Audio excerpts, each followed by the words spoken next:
Welcome to Get Moving TV. I'm Dr. Chris Landon and I serve as your host. Here in Ventura County, again, there's just unearthed rare people and programs going on. I'm lucky enough to have become acquainted with a Ventura County-based one called Some of All Music. With this, it started out as a breakfast club in Calabasas. There's one in Malibu as well. And they're having Malibu want to have Bob Saget on, and the Muppets on, just all kinds of crazy things. Really, things to get the musicians and composers thinking. Some of All Music has really oriented itself now towards providing the United Nations and other independent filmmakers with film scores. So I get the advantage of being around people who really do know what music is all about. I've been lucky enough to participate in one of the film composing, but they always have somebody behind me. It's like being a high wire act and having a very nice net underneath, which is our guest today is Jeff Carruthers. Jeff, we're going to talk about your career and all kinds of things today. So how did you get involved with Some of All Music? Well, you mentioned the Malibu one, so I had attended that a few times.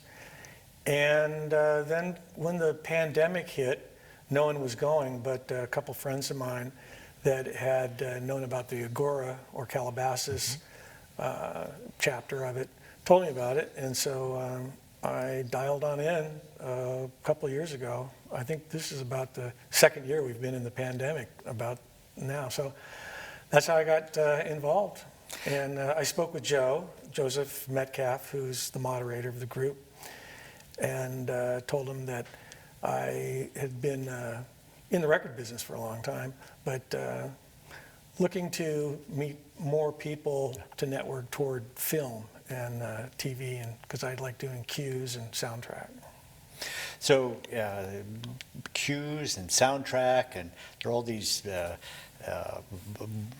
Send me your wave files, and there are all these new technology vocabulary I had to learn for yourself. So how did you start in music? When you were a football player, you were a hot rodder, or what did you end up doing in high school?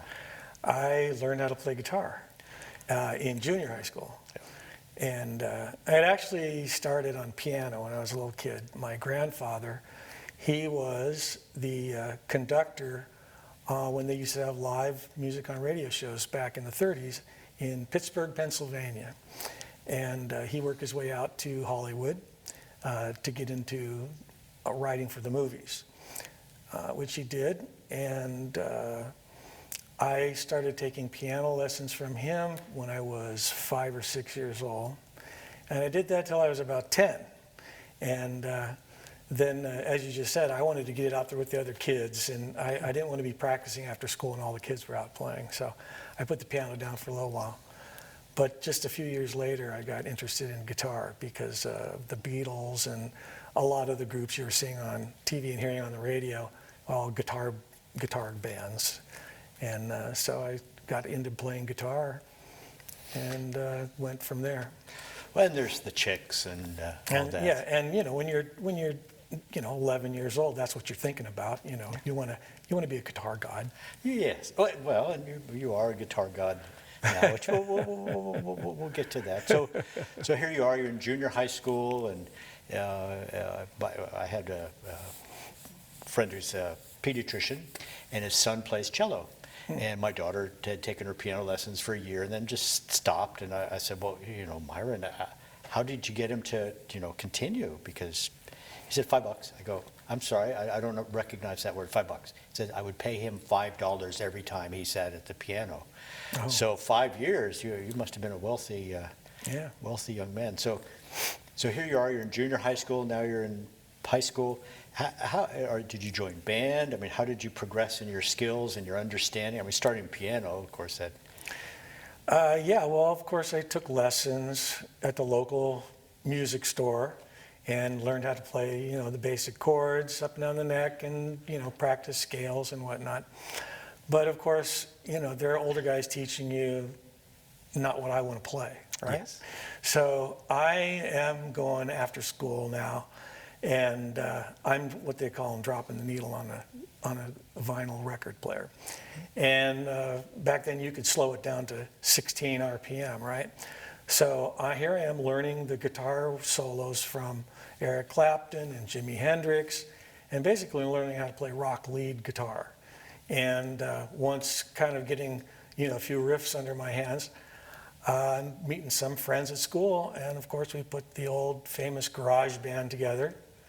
And the next thing you know, we're playing high school dances, and we have a picture of me playing here that we can put up. And Okay.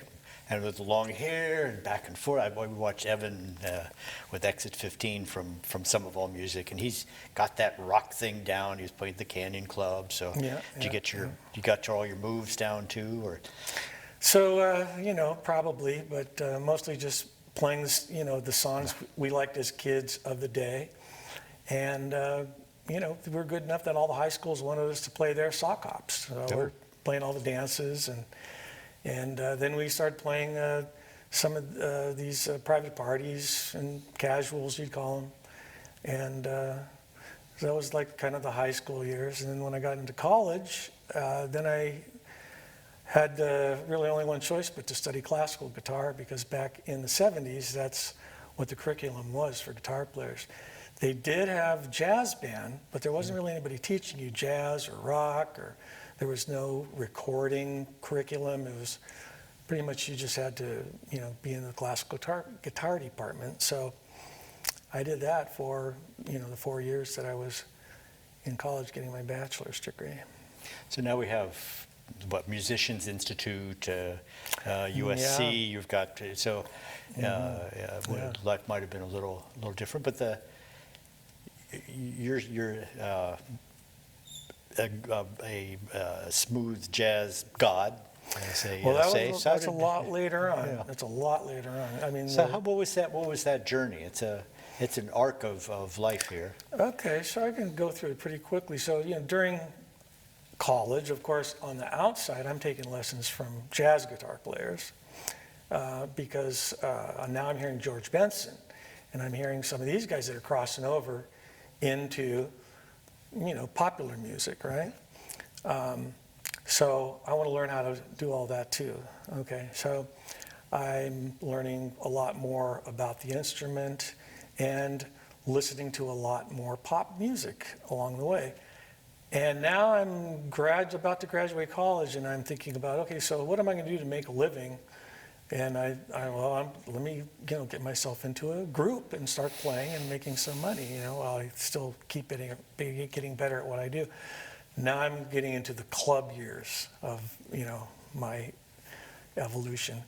So for a good 10 or 12 years now, I'm in the club circuit and playing in California and throughout the Southwest, and playing in everything from pretty big nightclubs to hotel nightclubs, and that was a big evolution of really understanding pop music, because when you're playing in nightclubs, you're pretty much playing cover songs of whatever is the hit of the day, top 40 cover band.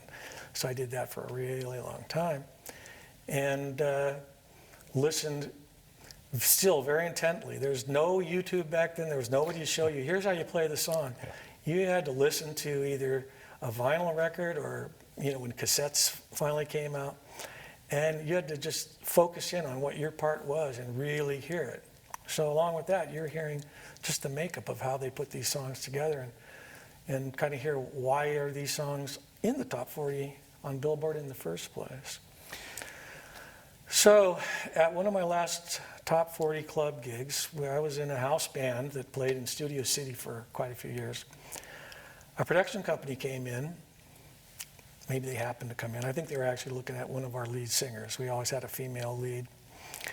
And they started talking to me, and at that time I had also, now we're into the 80s, I had really been interested in digital instruments. So I had, one of the first drum machines and sequencers and digital keyboards. So, And I still had some keyboard skills enough to, I knew what the notes were on the keyboard, And so they needed someone to run their sequencers for them and hired me to be that guy, right? Well, in the meantime, I have these demos I'm recording on cassettes.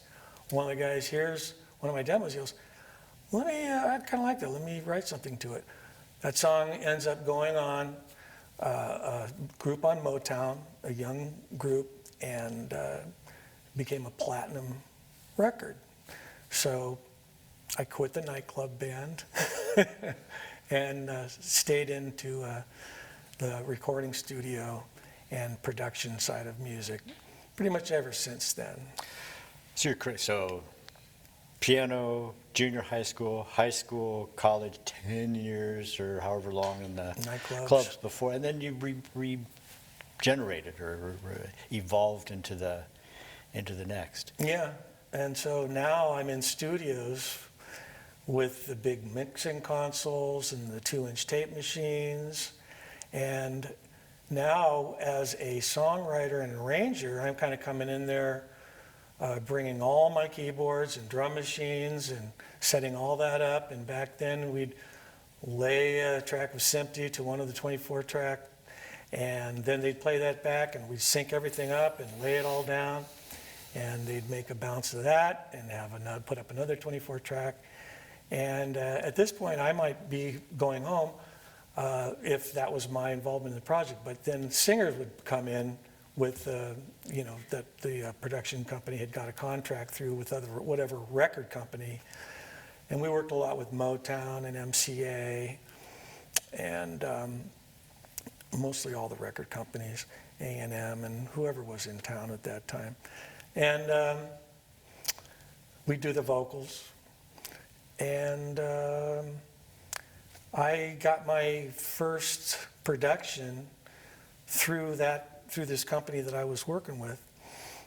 And we kind of went off and got a side deal with a singer that I was working with. And that was kind of one of the first records that I produced in 1988 on my own. Well, that's pretty. Yeah, and that was it ended up being on A&M. And it kind of was a regional success. It did kind of well in the South. And I think we did a cover of Bill Withers' song. And so that was the one that they put out because it was recognizable.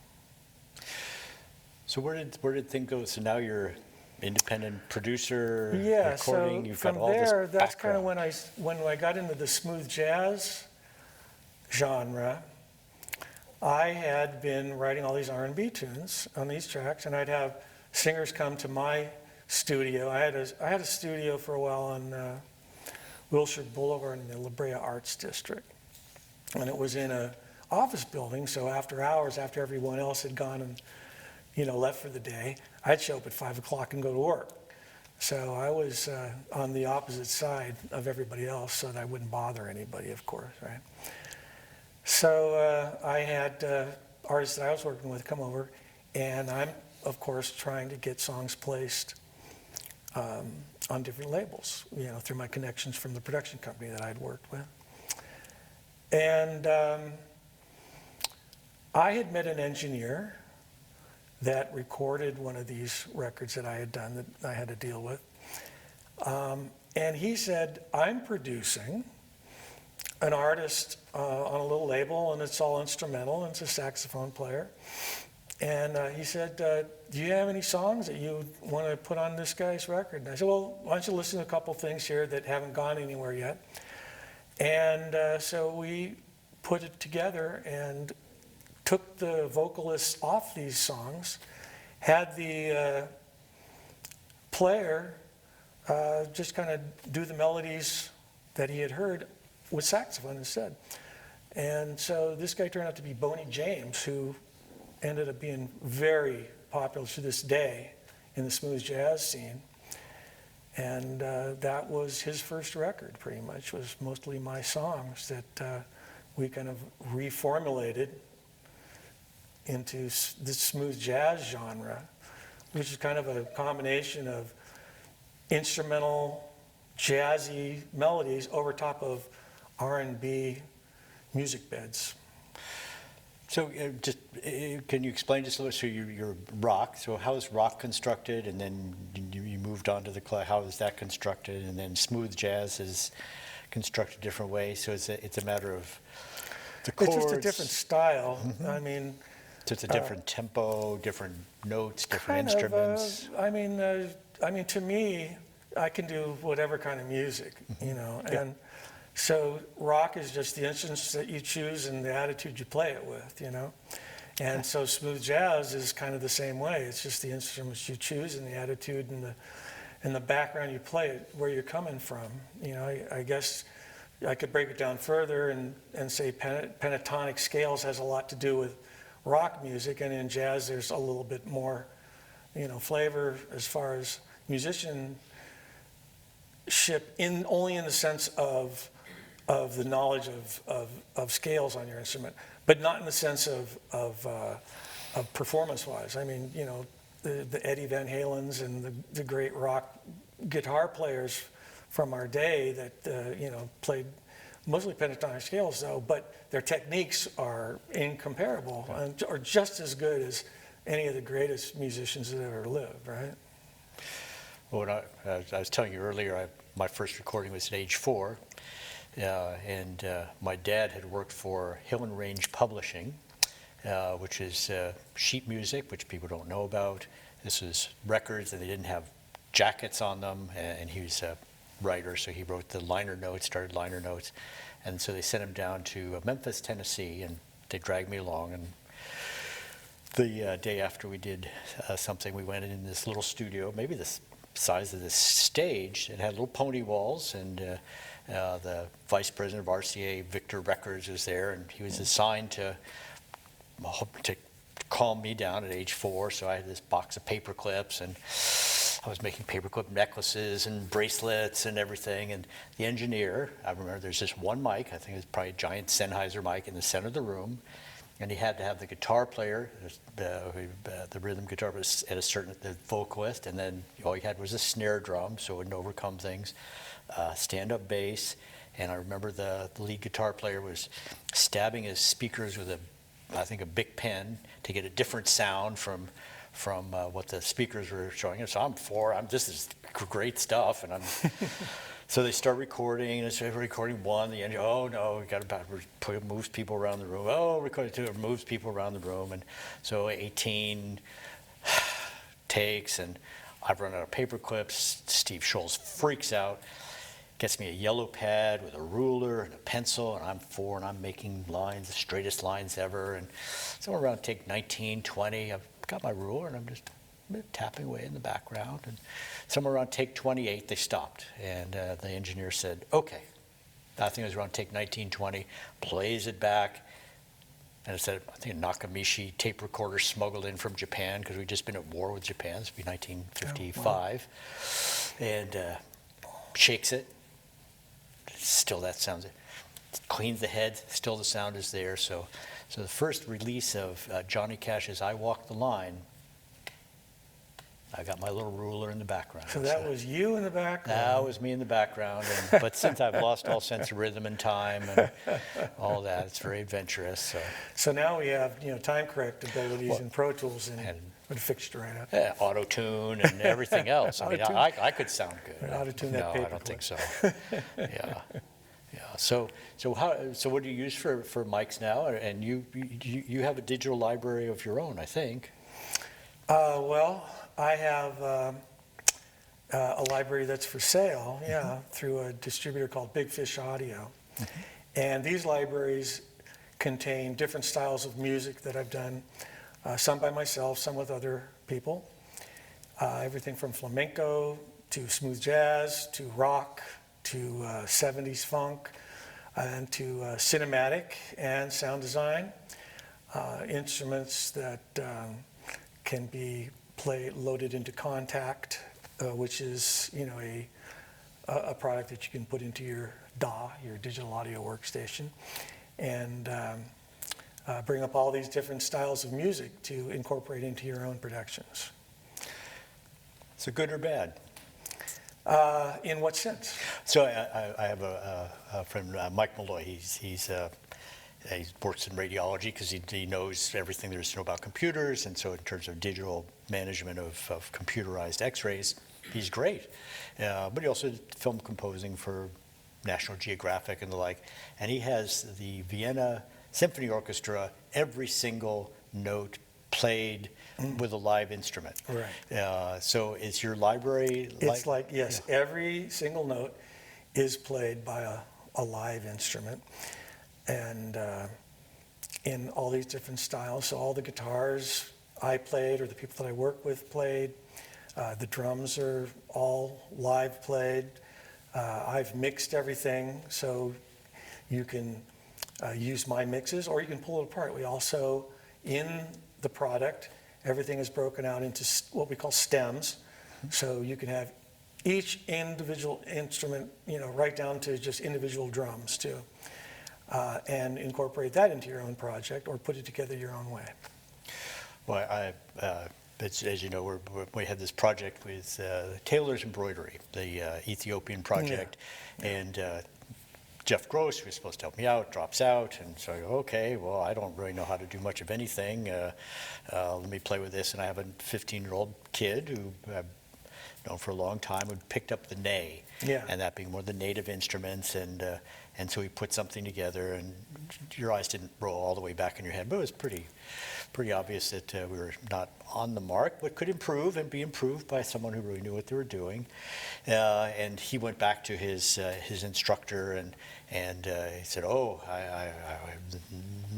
Jeff Carruthers wants his notes," and he said, "Well, he's given you the notes are in a fa ney, and you have a so ney." And you said, one of the worst puns ever. "Thank you, Dad. There is somebody worse than you." Oh, mine was a faux ney, F-A-U-X. So, yeah. So the faux ney, F-A-U-X ney. Yes. So a friend who's since passed, Handy Nasser, who's a hand drummer, and he would go to the centers of the world to earthquake sites, whatever, and would put together live sounds because he felt these electronic drum machines, your old Roland and the like, just weren't human. No. That the beat of the human heart is not, it's irregular as it goes. He was. I played with David Lindley, all these. He'd come to my house and I go, "But Handy, play." He goes, "No, you play." I go, "Well, I don't play or sing." He goes, "Well, you play or sing. This is your opportunity." So when Soam came up, that was good. So that human variation that occurs, can you do that with your digital library? Do you feel human, or is it just? Well, like I said, all the parts in the library were all played by humans. Yes. So every performance that you would download was played by someone.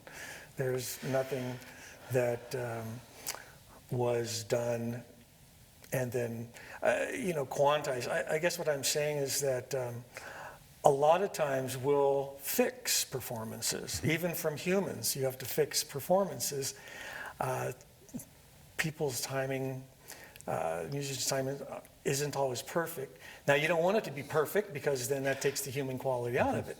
However, you don't want it to be so imperfect that, we need to call in another drummer, right? So you can take what you have and you can fix it, enough where just the rough spots are smoothed out. And that's how all the stuff is that I work with. And, to emphasize on what you're talking about with the Taylor Embroidery project that I helped you with, the faux ney that I used was actually a real ney player, but they're pre-recorded performances that I picked out to use in ours.